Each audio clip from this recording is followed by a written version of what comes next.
চাঁপাইনবাবগঞ্জে হঠাৎ আঘাত হানা শিলাবৃষ্টিতে জেলার বিভিন্ন উপজেলায় ফসলের ব্যাপক ক্ষতির আশঙ্কা দেখা দিয়েছে। বিশেষ করে আম উৎপাদনকারী এই জেলায় শিলাবৃষ্টির ফলে আমের গুটি ঝরে পড়ার ও গাছ ক্ষতিগ্রস্ত হওয়ার প্রবল সম্ভাবনা তৈরি হয়েছে। বুধবার ৭ এপ্রিল বিকেলে জেলার শিবগঞ্জ ও সদর উপজেলার বিভিন্ন এলাকায় তীব্র শিলাবৃষ্টি আঘাত হানে। শিবগঞ্জের প্রায় সব এলাকাতেই ঘণ্টাব্যাপী এই শিলাবৃষ্টি স্থায়ী হয়। এই সময় প্রায় ১০০ গ্রাম ওজনের শিলা পড়তে দেখা গেছে। স্থানীয় আম চাষিরা জানিয়েছেন, বর্তমানে আম গাছে গুটি আসার সময়। এই সময় বড় আকারের শিলাবৃষ্টির ফলে আমের গুটি ঝরে পড়া এবং ডালপালা ভেঙে যাওয়ার পাশাপাশি গাছের ছাল ও পাতারও ব্যাপক ক্ষতি হতে পারে, যা সামগ্রিক আম উৎপাদনে নেতিবাচক প্রভাব ফেলতে পারে। কৃষি বিভাগের জরিপের দিকে তাকিয়ে আছেন উদ্বিগ্ন চাষিরা।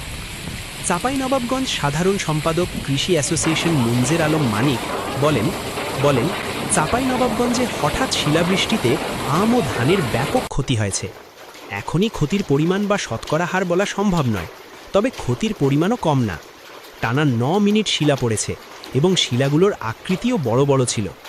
জেলা কৃষি সম্প্রসারণ অধিদপ্তরের উপপরিচালক ডিডি ইয়াসিন আলী জানান, ভোলাহাট উপজেলা বাদে জেলার বাকি ৪টি উপজেলাতেই কম বেশি বৃষ্টিপাত হয়েছে এবং কোথাও কোথাও হালকা থেকে মাঝারি ধরনের শিলাবৃষ্টি হয়েছে।